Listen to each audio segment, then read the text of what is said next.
Olá, tudo bem?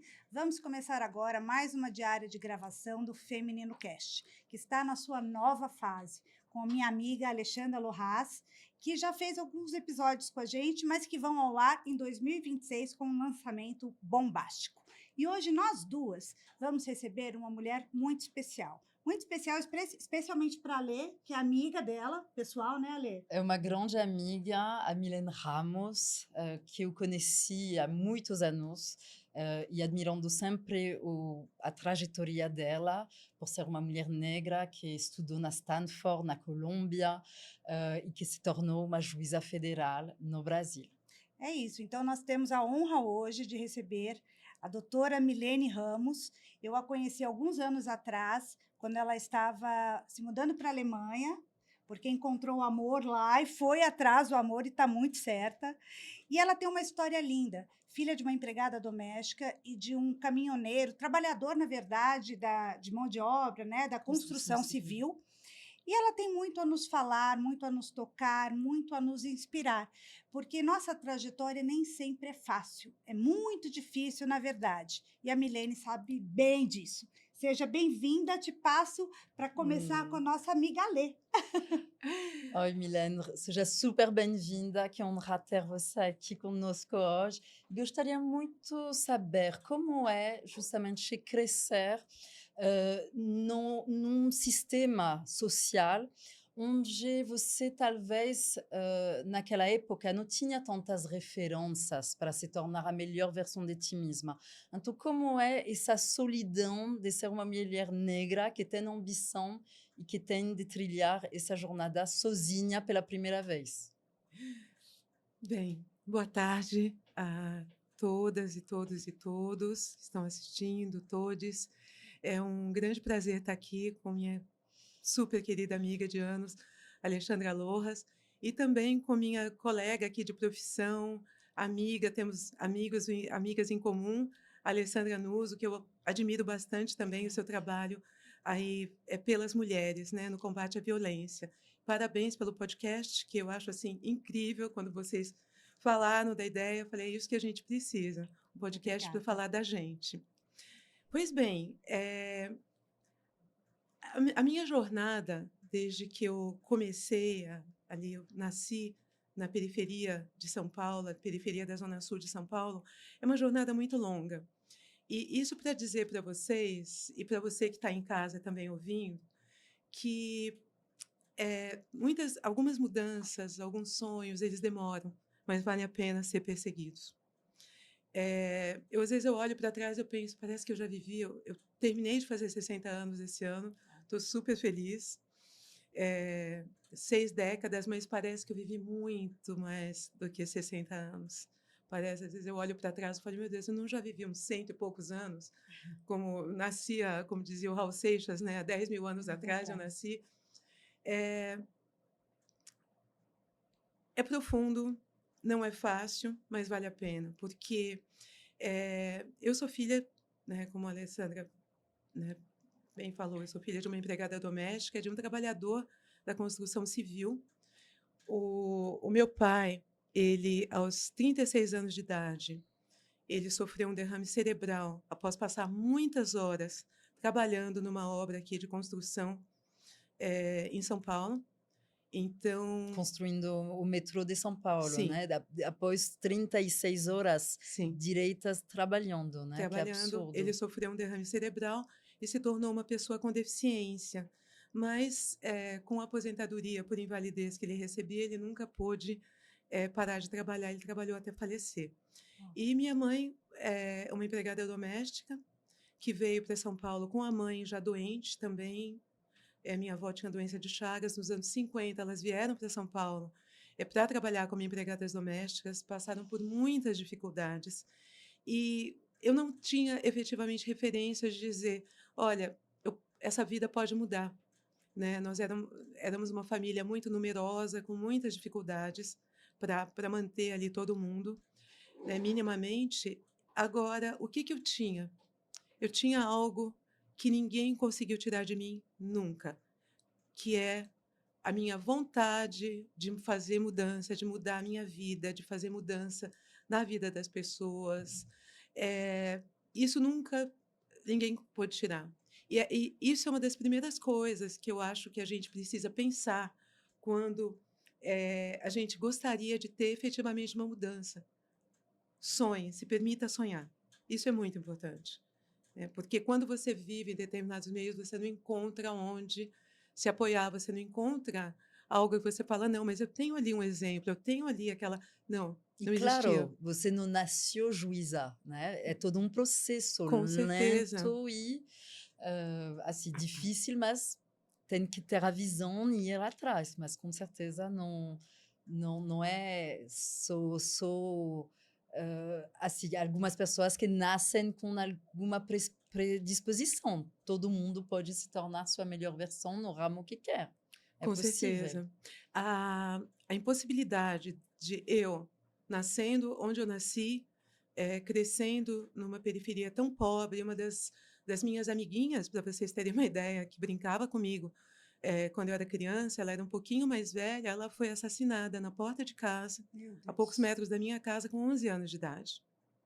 Né? Ela levou um tiro Que na cabeça de um triste. outro coleguinha, né? De alguém também do Uau. bairro. Então, Uhum. esse é o tipo de local que não te que te tolhe, né? Você não encontra, mas você precisa. Eu acho que a primeira coisa que a gente precisa fazer é falar, não, se eu quero fazer uma mudança, eu quero mudar, eu é acreditar, sonhar, né? E começar a procurar informações. Como é que eu consigo fazer isso? Milena, eu vejo assim, você contando isso, me vem algumas coisas na cabeça que eu quero juntar numa pergunta. Primeiro, que eu entendo que você não teve referências, né, na sua vida, mas essa sua força interior muito forte, essa vontade de sonhar. Mas como a Alexandra falou, eu acho que você nasceu com esse instinto de fazer justiça. E eu penso, e quero saber de você se foi isso, que ele ficou mais apurado justamente por você ver tantas desigualdades aonde você estava. Tô certa? Está muito certa, Alessandra.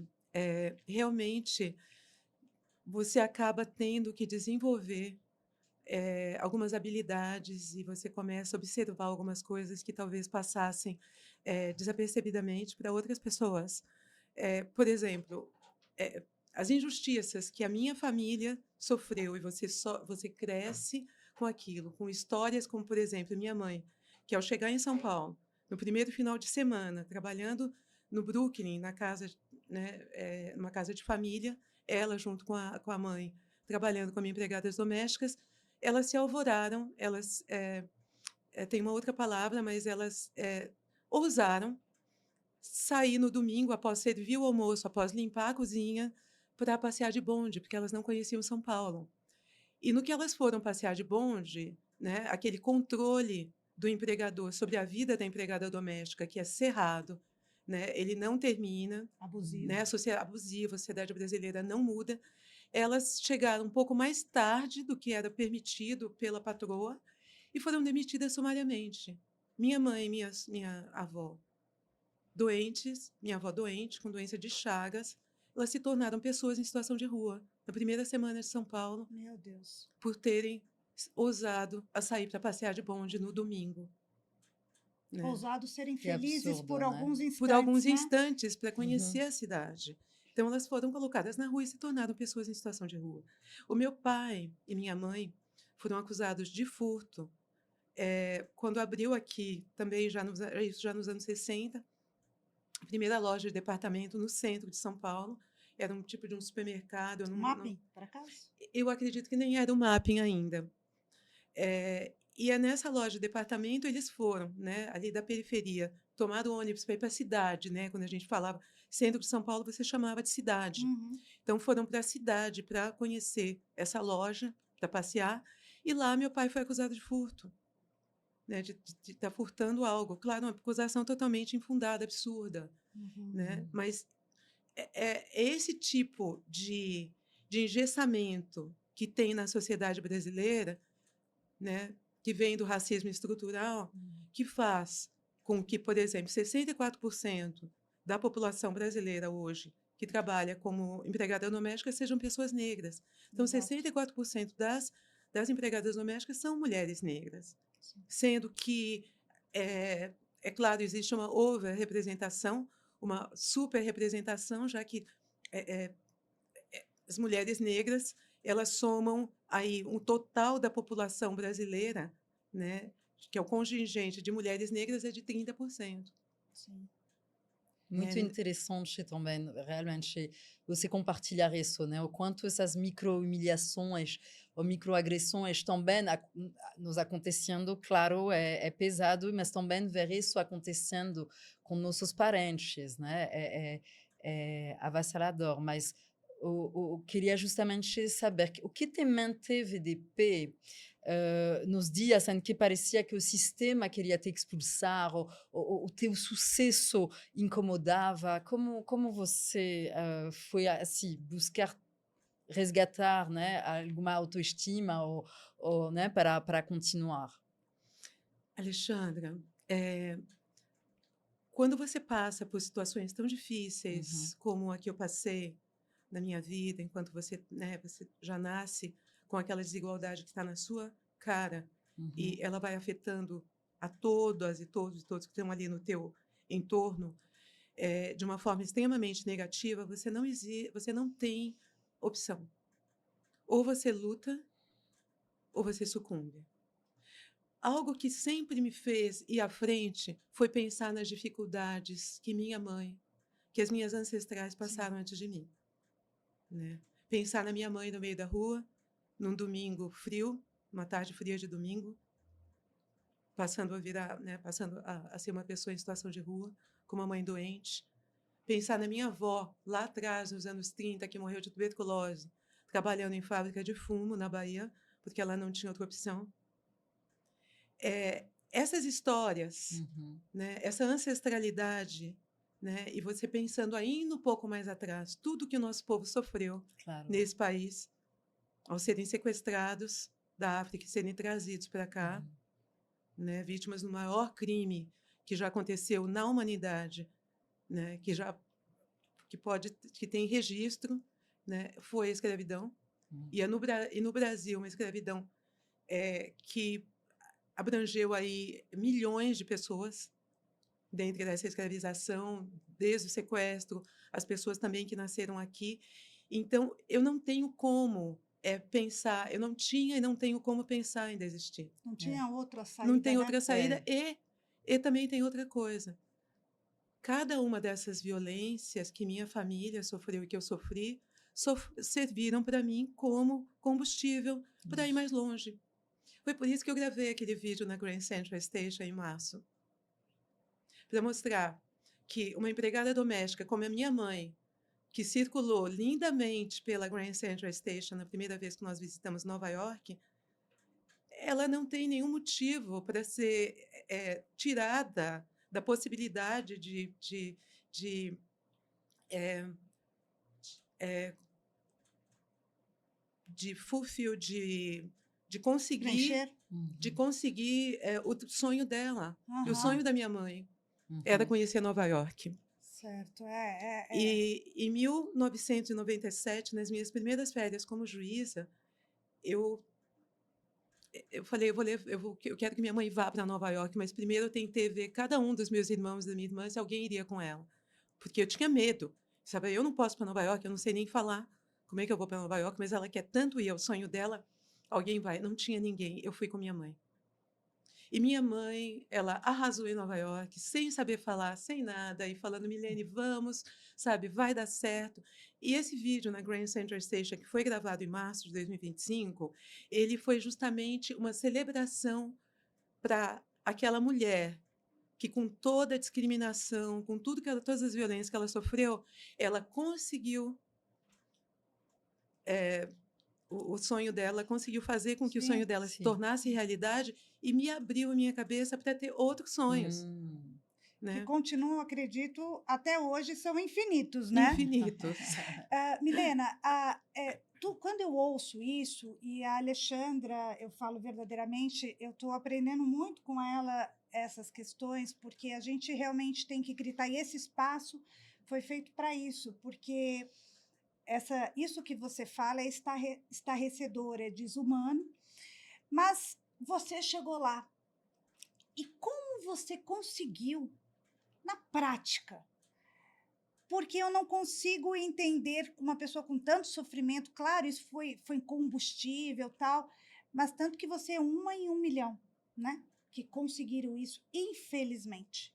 Como na prática foi? Para você chegar lá. Alessandra, eu vou contar para vocês que na prática não foi nada fácil.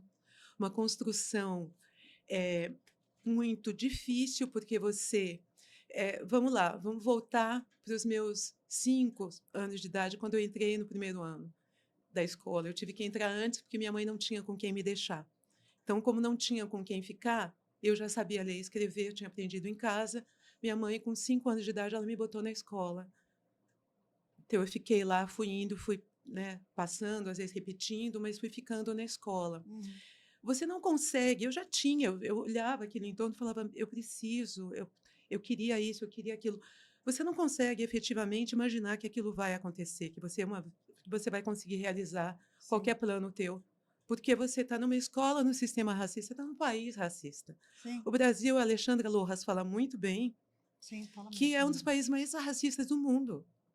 Então, você não tem essa possibilidade de acreditar. Porém, acreditando ou não, e não tinha quem acreditasse em mim, ao meu entorno, por fim, até tua família acha que você está maluca. Você quer ser o quê? Você quer fazer faculdade, né? Você vai fazer um curso técnico e olhe lá, e sabe? E é aquilo que o racismo, que o sistema te coloca, né? Né? Barreiras invisíveis e muitas vezes visíveis que você começa a se desacreditar e quem está em volta também vai naquilo. Mas eu pensava, não, tem que ter alguma saída. O que me ajudou na prática? Eu gostava muito de ler. Eu sempre gostei muito de ler. Leiam. Leiam Sim. tudo que vocês puderem. E olha que a gente hoje está num momento muito melhor para poder ler e para poder aprender. Muito mais acesso, né? Muito mais acesso. Então, o que que eu fazia? Meu primeiro livro que eu aprendi a ler foi em casa e a gente não tinha livros. Mas o que que a gente tinha em casa? Uma Bíblia. Eu adorava ler. Então, eu aprendi a ler com aquela Bíblia, Que né? bonito. Minha irmã e meu pai, com muita paciência, me ensinaram. Minha mãe também ajudava, mas foi com a Bíblia que eu aprendi a ler. Depois disso, eu tenho livros, a gente não tinha, mas tinha uma biblioteca infantil um pouco longe de casa, 6 quilômetros de casa. Eu não tinha condição de pagar um ônibus, mas eu ia para a biblioteca infantil, eu ia a pé e passava lá muitas horas lendo, sabe? Não podia retirar os livros, mas eu lia o que eu podia e deixava lá. Sempre tem um jeito, né? Eu vejo que sempre existe uma forma, né? Você pode se vitimizar em cima disso. Eu acho que é muito isso que você prega, não é? De você ir para cima, romper essa bolha e fazer acontecer, porque esses dias alguém falou para mim, foi uma convidada que falou do pôquer. Ela falou o seguinte: a vida é mais ou menos assim. Você pode ganhar um jogo sem cartas. E você pode perder o jogo com muitas cartas. Vamos passar isso em oportunidades. Você pode não ter nenhuma oportunidade, nenhuma referência, mas você ganhou o jogo. Você fez acontecer de uma forma muito mais tortuosa, mas você venceu, né? É isso deve dar uma satisfação muito grande, né? Dá uma satisfação muito grande e dá uma vontade muito grande de trazer mais pessoas, Sim, com certeza. sabe? Porque eu sempre falo que a gente precisa, assim, eu sempre resumo essa questão toda da minha vida, essas mudanças todas que aconteceram em algumas etapas que são importantes, que eu gosto de passar para as pessoas. Se permitir sonhar, né? Se permitir sonhar te tira do lugar onde você está. Ah, mas eu nunca vou chegar lá. Você não sabe, né? E uma coisa incrível que faz a gente sonhar muito é ler. Poder ver. Viajar é incrível, mas, sabe, você pode viajar de dentro da sua casa, né? Do seu sofá. Sim. Para alguns é mais difícil, para outros, por exemplo, eu tinha que andar 6 quilômetros para conseguir um livro. Às vezes você pode ler um livro em PDF hoje. Não existia naquela época, né? Não existia nem telefone celular, nem nada. Mas essa eu acho que é uma primeira etapa. Você sonhou. acredita em você. Acredite que você sim tem capacidade. Se você não acreditar em você, querida, querido, querida, você pode saber que ninguém vai bater na tua porta e vai falar: "Ah, eu resolvi vir aqui para acreditar em você hoje. Qual que é teu sonho? exato, Qual é o exato. teu sonho?" Não, Adoro. É isso. ninguém vai acreditar em você. E se você está no Brasil ou em algum outro país racista como o Brasil e você é negro, aí desista. As pessoas não vão acreditar. Então, acredite você mesmo que você vai conseguir. Aí você acreditou? Não adianta ficar só sonhando. Existe até um meme que às vezes me mandam. Ah, não desista dos seus sonhos, continue dormindo. Não vamos continuar dormindo. Você já teve aquele super insight de um sonho que você está acreditando em você, vai atrás. Vai atrás para materializar, Com certeza, porque né? Como é que você materializa isso? Bota para materializar, É bota isso. para É bombar o isso. teu sonho. Acredite que você vai conseguir. Ah, você conseguiu, materializou? Aproveite. Aproveite um pouco, sabe? Porque você merece. Você conseguiu, foi porque alguém lá em cima, alguém lá atrás, sim. sofreu muito antes de você para você conseguir o que você conseguiu hoje. Né? Tem uma espiritualidade, cada um vai ter sua explicação. Tem uma família, tem amigos, sabe? Tem alguém atrás, sabe? Aproveite. Aproveite, leve as outras pessoas. Faça o que eu fiz. Sabe? Quando eu consegui ser juíza, a minha mãe vai para Nova York. Como eu não sei, porque eu não sei falar inglês, ela também não sabe, mas a gente vai aproveitar Nova York porque minha mãe merece. Ah, você conseguiu? Está aproveitando? Sim. Detalhe importante. Traz alguém com você. Comece a levantar outras pessoas, porque ficar no topo sozinho, ou você chegar ali naquele lugar que você queria sozinho, não tem graça, sabe? É muito legal a gente promover mudança na vida das outras pessoas, sabe? E Então, mudanças positivas. Traga outras pessoas com você. E justamente sobre a questão da meritocracia, né? Quando vejo que até mesmo eu sempre gosto me cutucar e me provocar no teu percurso, porque nem muitos brasileiros brancos privilegiados, herdeiros, conseguiram se formar na Stanford e na Colômbia, né? Ainda mais nos anos 80, 90, né? Então, o quanto tua trajetória é fora da caixa, fora da normalidade. E como mulher negra, vindo de uma família humilde, você conseguiu conquistar isso, mas você é uma exceção. Agora, o que eu gosto de desmantelar é esse pensamento da meritocracia. Ah, se ela conseguiu, então todos conseguem. Pode nos falar um pouco mais sobre isso? Com certeza. Bom, meritocracia é um absurdo, né? É uma falácia. Não existe meritocracia. A meritocracia num país como o Brasil é ser branco, ter dinheiro, ser homem. Isso é ter meritocracia. Se você é homem branco, você já está na frente, você tem dinheiro, você Verdade. tem todos os méritos. Se for uma mulher branca, aí você começa né, nos degraus. Aí você sabe que em relação à mulher negra, aquela mulher branca vai ter o mérito, com certeza, se for para. Aí quem tem o mérito para ser promovida? A mulher branca ou a negra? Com certeza é a branca. Então, a meritocracia é um absurdo. Né? É isso que coloca o Brasil num desses patamares de país realmente complicado, né? É um E sem país nenhuma que mulher e negra no sem, sem, STF, e né? sem previsão, né? A É. gente não vê uma previsão para o Uhum, Brasil melhorar, né? Quando a gente pensa que o negócio está melhorando, você vê tudo cair para trás, como uhum. não ter mulheres também no STF, muito menos mulher negra. Ter uma mulher, né? Demorou muito para ter, tivemos 3, tem uma só hoje, né? Que é a Carmen Lúcia, Uhum. ministra Carmen Lúcia, mas não tem previsão de ter outra pelo que está se vendo. Mas a questão da meritocracia, ela exatamente ela coloca um outro termo que eu gosto muito, que é aquela questão da negra ou do negro único, do token, Hum, né? Então, uma pessoa se esforçou, ficou doente, sabe? Foi até o final do mundo para conseguir uma coisa que para o outro era só dar um telefonema, ou era só, sabe? Era muito mais simples, Uhum. né? Porque quem tem mais condição de ser juiz no Brasil ou de se tornar juiz, uma pessoa que estudou em escola pública a vida inteira como eu, Ao né? particular. Até a universidade, que aí inverte o jogo, aí você vai para a privada, né? Você não tem dinheiro para pagar, você tem que ir para a privada. Ou uma pessoa que teve todos os méritos de estudar nas melhores escolas e depois foi fazer aquela universidade de ponta, depois foi fazer, né, o mestrado, não sei, não sou eu que sou a pessoa. Então, é justamente por isso que a gente não tem.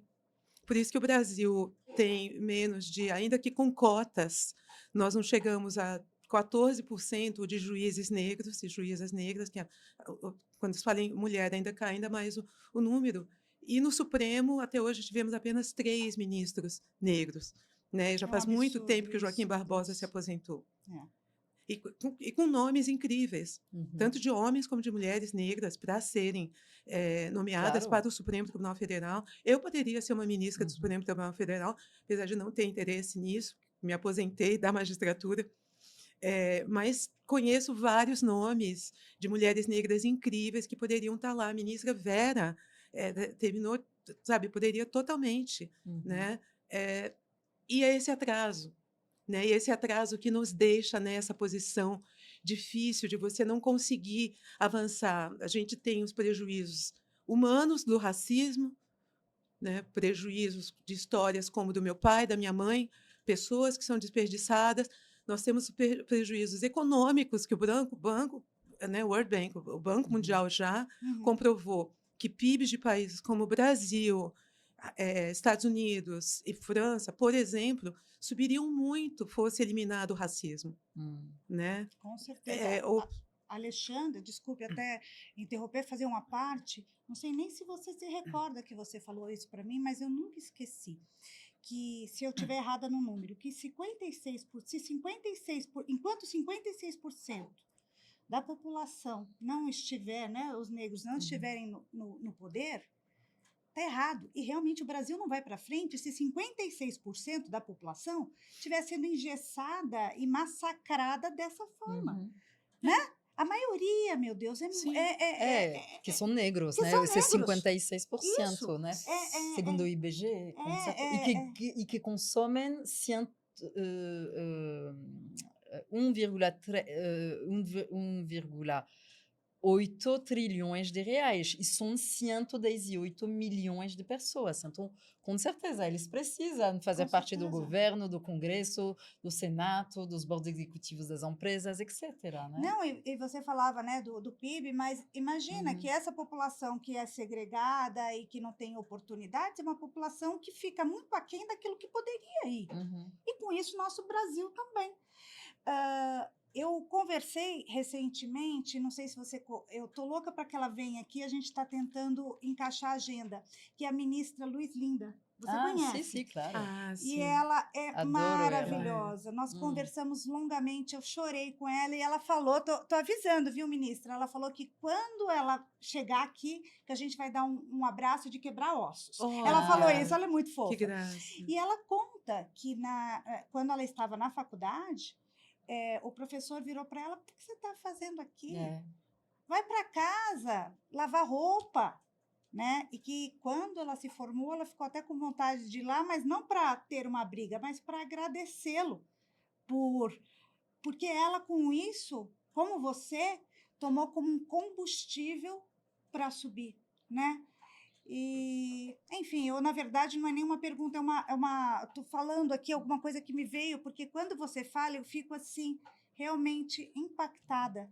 Então, eu quero que você, enfim, fale mais sobre essa questão para que você possa realmente inspirar a pessoa lá em casa a seguir por esse caminho, né? É Não é fácil. necessário, não tem saída aqui no Brasil. Quando você é negro e mulher, não tem saída. Ou você luta, ou você sucumbe. Veja bem uma coisa que acontece direto, né? Uma coisa super comum. A vida nossa, você viver como uma pessoa negra, é uma experiência tão violenta, muitas vezes, que é difícil de explicar. Por exemplo, coisas banais, como sair de casa e entrar no supermercado ou numa loja. Você tem que ter cuidado com onde você deixa a bolsa. Então, é muito comum pessoas negras ou usarem uma bolsa muito pequenininha, ou deixar a bolsa no carro, sabe? Ou E ou não se tiver poder um chefe mexer no coach, mesmo, não podemos sim, tem que mexer no tomar nosso, porque cuidado senão para você não ser visto como alguém que está roubando, é, que está furtando a loja. é, Então, e o que vem depois? Aí a gente pode falar dessa experiência em duas dimensões. A dimensão particular, privada, daquela pessoa que está sendo violentada com aquela microagressão, e não vai dizer, ah, isso é coisa da cabeça dessa gente negra, que está sempre se achando discriminado. Não. Isso é o que a gente vê diuturnamente, né? Dia a dia, nas redes sociais e nos jornais, os relatos de racismo e problemas policiais e criminais que são gerados pelas acusações falsas que ocorrem diariamente. Então, para você não ser vítima disso, você tem que se cuidar. Aí você tem essa dimensão privada da violência que você sofre. Você tem a dimensão também do dono da loja, que não está ligando, né? Ele talvez não saiba, mas aquela pessoa negra, ela não vai comprar, ou ela entra na loja e tem que sair correndo, porque ela se vê perseguida por um segurança, Sim. que muitas vezes é negro também, sim. mas é um negro que é racializado, ele tem que cumprir as ordens da segurança, que é de andar atrás das pessoas negras, que são as pessoas que seriam potencialmente ofensivas ou perigosas. Perigosos. Para vocês terem uma ideia, na Alemanha, onde eu moro, existe uma percepção muito grande que as pessoas que cometem crimes são estrangeiros, são pessoas negras, são imigrantes. E, na verdade, 98% das pessoas que estão na cadeia na Alemanha são alemães e brancos.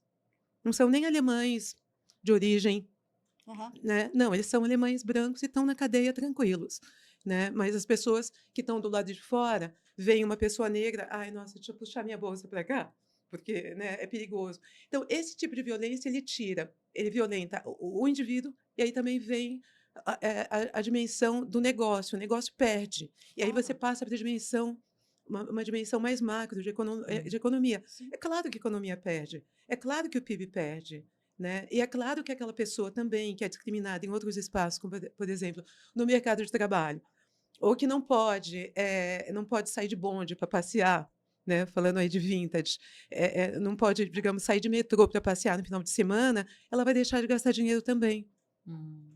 né? Tem Então um todo mundo sai impacto, perdendo, um impacto né? geral, né? E isso as pessoas precisam ver, esses números, né? É, Do racismo, do genocídio da população negra, quando você olha a diferença dos bairros, né? E eu vivi na pele essa diferença de bairro, porque eu vivendo na periferia da Zona Sul, meu pai morreu com 52 anos de idade, totalmente, desnecessariamente, porque faltou para ele um exame de urina para dizer que ele estava com uma infecção que era mais grave do que a que ele estava. Então, meu pai, com uma infecção urinária, desenvolveu uma septicemia, ah, meu e acabou Deus. falecendo em uma semana, Hum. É. desnecessariamente. E é muito interessante, né, quando vamos cruzando esses números, pegando outro gancho no que você estava comentando sobre a ministra Lucinda, o quanto ela pegou um certo gás daquele professor que falou, mas você não pode sonhar alto, você é uma qualquer uma, você não vai conseguir trilhar ou ocupar certos espaços. Ela, com a saúde mental dela não atrapalhada, ela conseguiu, né, se formar, se tornar ministra e voltar lá e ter, né, a coragem de enfrentar essa pessoa e falar, ok, vamos romantizar, vamos melhorar a história e dizer, olha, agradeço por você ter me inferiorizado porque me deu gás, mas não é todo mundo que consegue ultrapassar todas essas humilhações e esse racismo Machuca, né? machuca.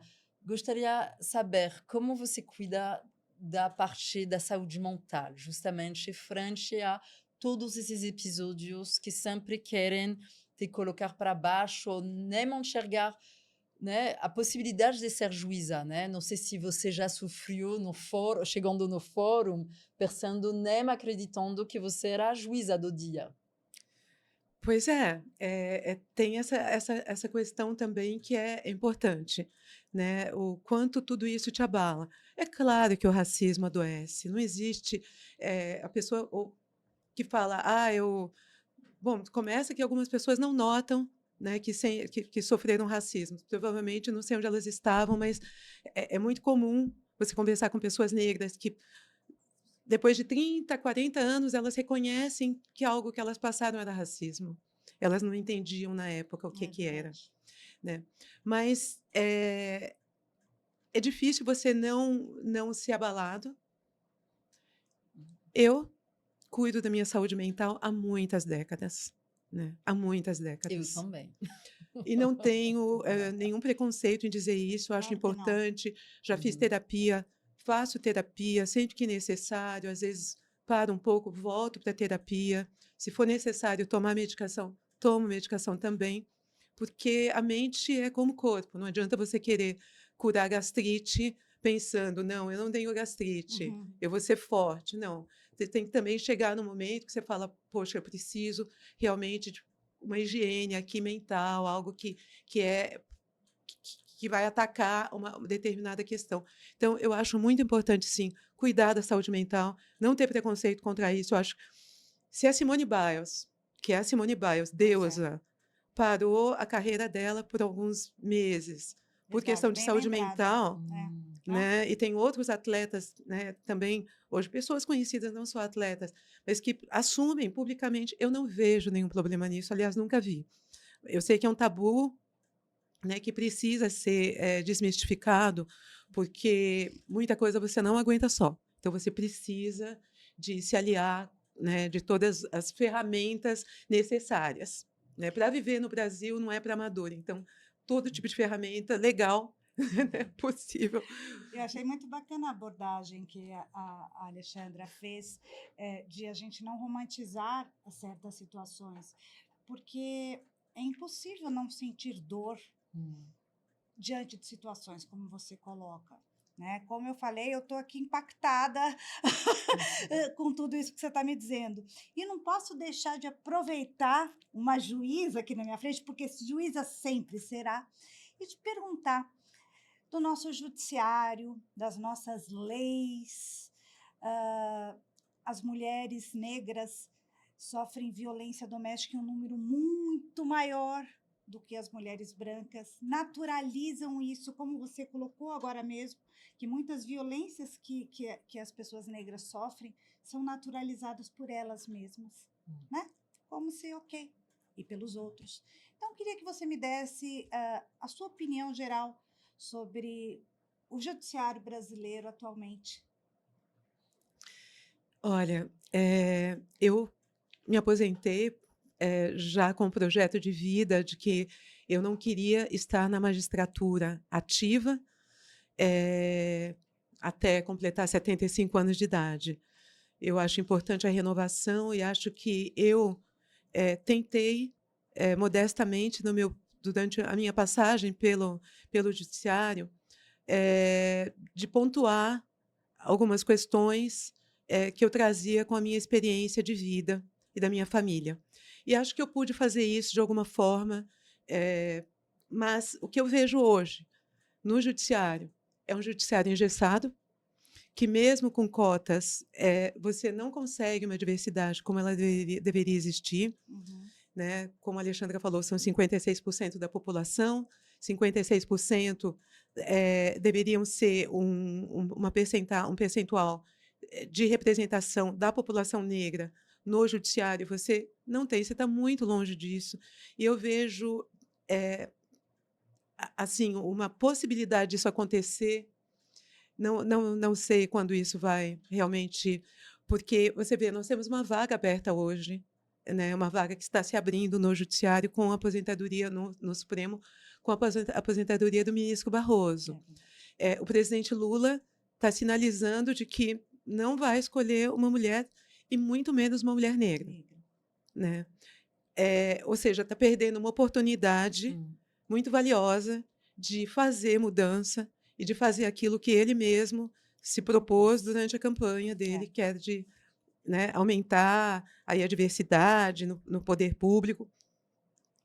O que a gente vê? A gente vê que a gente tem um protocolo, a gente tem hoje vários protocolos. O primeiro foi o protocolo de julgamento com perspectiva de gênero do CNJ, que foi lançado em 2013, com várias disposições, esse protocolo e os demais são leituras que eu recomendo para todo mundo, porque vocês acham nos sites dos tribunais e também do CNJ, são leituras que explicam muito o Brasil e explicam várias decisões, né, equivocadas e posturas equivocadas de atores do judiciário. Uhum. Agora, esses protocolos de julgamento com perspectiva de gênero, com perspectiva de raça, com perspectiva da infância, eles estão sendo observados?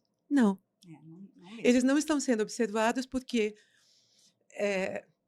volta e meia eu estou recebendo decisões e relatos e reclamações, né, de pessoas que me dizem, olha, o tribunal tal falou que esse protocolo é palhaçada. Um absurdo, né? Uhum. Ainda usando esse termo. Protocolo é palhaçada. Sabe o Isso não que eu já existe. ouvi de uma Absurdo. promotora durante a audiência? Que a Lei Maria da Penha é para mulher burra, preta e pobre. Eu representei essa moção. BPP. Eu ouvi em audiência isso. É um absurdo. Na Não, minha cara. quando você ouve né, pessoa do Poder Judiciário, né, ou do sistema de justiça, uma promotora, Revoltante, né? falar isso é muito revoltante. Uhum. Então, eu vejo, em 2016, eu participei de um TED, a convite da Alexandra Lojas, e nesse TED eu falei justamente sobre a ausência de diversidade na magistratura e a diferença que isso faz. A gente está aí há 2016, são 9 anos, né, desse TED, e a gente não vê essa situação melhorar, e a gente vê um país engessado e atrasado, Sim. porque a gente tem uma elite atrasada, né, uma elite super atrasada, a gente tem uma classe média, quando tem um poder aquisitivo um pouquinho melhor, também atrasada, né, que não opta pelas melhores decisões para pensar, eu vou contribuir um pouco para que esse país, né, avance um pouco. E é algo assim que você, dependendo do judiciário, realmente você fica ali na mão, sem saber como vai ser. Então, se esse juiz é um juiz que observa o protocolo, se ele não observa o protocolo, se ele tem uma visão mais ou menos humanística, e não deveria ser isso. Deveria ser uma questão de lei, né? Deveria ser uma questão de olhar para a lei e falar, não, a lei realmente fala isso, olha, racismo é crime, então racismo é crime. Sim. Aí você vai discutir, não, mas aquilo não foi Tem racismo. subjetividade no meio, Exatamente. Aí você tem um protocolo que explica como toda a história do Brasil traz repercussões no Brasil de hoje, né? Esses 300 e poucos anos não acabaram, né? E com certeza um juiz ou uma juíza negra que vai estar justamente frente a um episódio de ter que julgar um episódio de racismo, vai ter muito mais empatia ou compaixão de entender o assunto do que um juiz ou uma juíza branca, que nunca passou talvez por isso. E quando, por exemplo, olhamos os números, por um mesmo crime, uma pessoa negra vai pegar 2 anos a mais para o mesmo crime que uma pessoa branca, porque o sistema judicial ele é extremamente racista. Então, vai justamente colocar na cadeia muito mais pretos e pardos que pessoas brancas. E, com certeza, se tivesse uma reequilibração, tendo 56% de juízes negros, estaria bem diferente esses números, Com certeza. certeza. O que você acha disso? Eu acho que é exatamente isso, porque a questão não é que o juiz negro vai julgar a favor do réu negro ou de uma pessoa negra, da parte que é negra, autor ou réu. Não é isso. É que a atividade jurisdicional, do assunto. a atividade jurisdicional, ela é extremamente subjetiva no sentido da tomada de decisões, né, ser levada por mecanismos que são aqueles que decorrentes da construção do ser humano, né, das várias camadas que a gente tem. Então, quando você pega pessoas iguais, elas tendem a pensar de forma igual, porque elas viveram as mesmas experiências. Então, você ter uma empresa com apenas funcionários que moram em Moema, É diferente você ter uma empresa com funcionários que moram em Moema, que moram em Santo Amaro, no Capão Redondo, na Itaquera, sabe? Em diversos, né? E isso com relação a tudo. Na atividade jurisdicional não é diferente. Pessoas diferentes vão pensar de formas diferentes. E a jurisprudência vai se tornar uma jurisprudência muito mais rica, né? Por isso é importante a gente ter diversidade em todos os lugares. O judiciário é essencial. Ô, Milena, e agora a gente encaminhando para o fim, eu vou para a parte que eu mais gosto, que é a parte emocional. Com essa trajetória linda, esse tempo todo que você está sentada aqui, seus olhos estão brilhando. E eu gosto muito de gente, eu gosto muito de reconhecer isso, e a sua preocupação social é muito bonita, porque, infelizmente, algumas pessoas chegam lá e esquecem, né? Você não, você quer trazer junto. Isso é muito bonito. E eu queria te perguntar, o que que você diria para aquela, uma pergunta clichê, mas para aquela menina lá na periferia, que mesmo contra tudo e todos, sonhava, ia atrás dos livros, era justiceira, porque eu vejo que você já nasceu com isso. O que que você diria para aquela menina? Valeu a pena, né? Sim, com certeza valeu a pena, mas eu acho que eu vou repetir aqui algo, um rap, um resumo de algo que eu comentei aqui que eu acho muito importante. Acredite em você, né? Permita-se sonhar. Não deixe que ninguém fale que você não pode. Você não pode, por quê que você não pode? Porque você é negra, porque você é da periferia, porque você é pobre? Não, né? Use como combustível os seus pegue todos esses nãos, né, que são muito recorrentes, que são muito comuns, né, dependendo de onde você está e de quem você é, e faça esses nãos virarem sim, né? Faça com que eles virem sim, porque só você é que vai te tirar, né, de um lugar e te colocar em outro. Só você é que vai poder trabalhar para que seus sonhos se tornem realidade. E quando você não faz isso, você vai provavelmente ter que trabalhar, você vai trabalhar para outra pessoa para que os sonhos dela se tornem realidade. Trabalha para o teu, acredita em você, procura se instrumentalizar. Como é que você consegue, né, fazer com que esses sonhos virem realidade? Você quer bombar? Olha lá a informação, vai para o Google, vai para a internet, sabe? Procura informação segura, né, porque tem muita roubada também na internet, muita coisa errada, mas aproveita o que é bom, né, da internet para você realmente. Tem muitos cursos hoje que são cursos gratuitos que você pode fazer, várias plataformas Boa que dica. são efetivamente cursos que vão te ensinar coisas incríveis. Então, acredite, sabe? Corra atrás, aproveite, não esqueça de aproveitar, cuide de si mesma e quando você chegar lá, puxa alguém com você, leva a cunhada, leva a mãe, a vizinha, sabe? Não deixe de compartilhar o teu sucesso com outras pessoas, para que outras pessoas também, sabe, possam aproveitar a vida e realizar sonhos como você. E você, que diria para tua amiga? Ficou impactada também, né? Claro.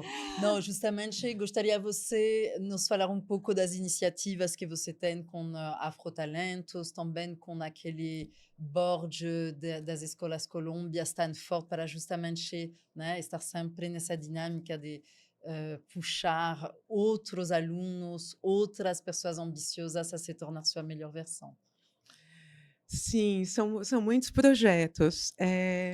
A Afrotalentos é um projeto incrível que começou com a Alexandra Lojas, né? Ela que inclusive me convidou para participar, me apresentou Graciane, que é uma empreendedora jovem, né, aqui do Brasil, negra, e, e tem sido muito bacana a gente pensar em todas as possibilidades, tudo que você consegue fazer, instrumentalizando um instituto como a Afrotalentos, que justamente, Alessandra, a Afrotalentos nasceu dessa vontade de fazer a diferença, justamente de, olha, a Graciana é uma pessoa super bem-sucedida, a Alexandra Lojas também, e eu também estou aí no páreo.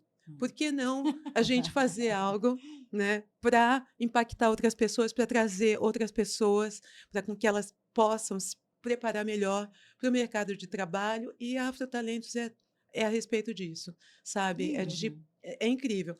Aí meu último projeto, depois né, tem a Columbia University, a Columbia Association, aqui do Brasil, que eu estou no board, eu sou diretora de comunicações, a gente também organiza muitas lives, muitas atividades integrando professores, a comunidade da Colômbia com a comunidade e pessoas no Brasil, né, divulgando aí tudo que tem sido falado e produzido de conhecimento na Universidade de Colômbia, Uhum. trazendo aqui para cá. Além bem, Colômbia é outra. Agora, meu mais novo projeto é o Diálogos Brasileiros. Muito apaixonada por esse projeto, que é um projeto que a gente lançou em março em Nova York, juntamente com a Conferência das Mulheres da ONU. A gente começou em Nova York com dois painéis paralelos à Conferência das Mulheres da ONU. E o nosso próximo painel vai ser em 2026, em Paris. Né? Alexandra Lojas, com certeza, está ali já no line-up. E é justamente um projeto que que me anima muito, porque a gente está levando ideias e temas, né, que são muito caros e essenciais para a gente debater aqui no Brasil, para fora do Brasil. Então, a gente quer levar essas discussões de temas brasileiros a nível global. Então, em março, a gente discutiu a questão da diversidade na magistratura, a questão da mulher no mercado de trabalho, num painel que levou, além de mim, outras juízas, senadora Soraya Tronica, Renata Gil, que é conselheira do CNJ também. Um segundo painel do Diálogos, a gente falou sobre empoderamento financeiro para mulheres no Brasil. Então, a gente levou uma professora da Columbia, que fala de empreendedorismo, a Jacket, que é uma autora, uma economista americana, que fala sobre casais e empoderamento financeiro, ela tem um livro sobre isso. Então, a gente falou especificamente sobre o empoderamento de mulheres. E, o ano que vem, o nosso tema vai ser racismo, diversidade e comunicação, porque a gente sabe que a questão do racismo ela é muito reforçada pela comunicação, quando a imprensa anuncia, né, dá uma notícia falando que o negro, né, é meliante ou criminoso, foi apreendido traficando drogas, um traficante, e aí quando é a pessoa branca já tem todo aquele cuidado, não fala o nome, é um jovem, né, o jovem acusado, o jovem, né, e quando é negro a situação é diferente, e isso vai em tudo, mulher negra, mulher branca, toda essa comunicação, né, essa base do que a gente ouve, a gente reproduz diariamente, precisa também mudar. Então, a gente precisa de várias mudanças e a gente está aqui para isso. O assunto eu vejo que é infinito, né? Mas eu vejo que vocês duas, e você na Alemanha, está mais ativa do que nunca, né?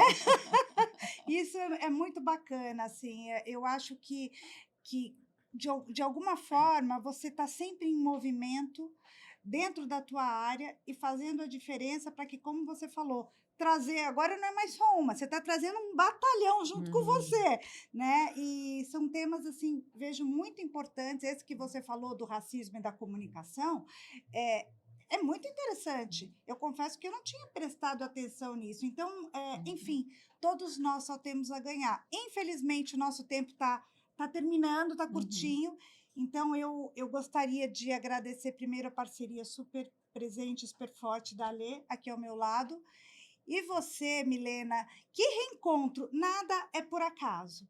Talvez a última vez que nós nos vimos na casa de uma amiga comum, há uns 7, 8 anos atrás, talvez, Sim. Né? Que acho que é o tempo que você está na Alemanha. Foi, mas tem 5 anos que eu estou na Alemanha, tá, foi mais ou menos isso. Que seja, e que nos reencontrarmos aqui, sabendo de tantas coisas boas, que você está super ativa, muito orgulho de você. E muito agradecida, porque sim, você é uma pessoa, desde o comecinho, antes de sentar aqui, que mostrou tanta generosidade. Muito obrigada, viu? Muito obrigada realmente por também tudo que assim você consegue inspirar para todos nas pretinhas e branquinhas. Eu espero. Mas continua a inspirar muita gente. Verdade. Muito obrigada. foi realmente incrível estar aqui com vocês, com duas mulheres que eu admiro, né? E poder ter essa troca. Eu posso deixar meu Instagram, Deve.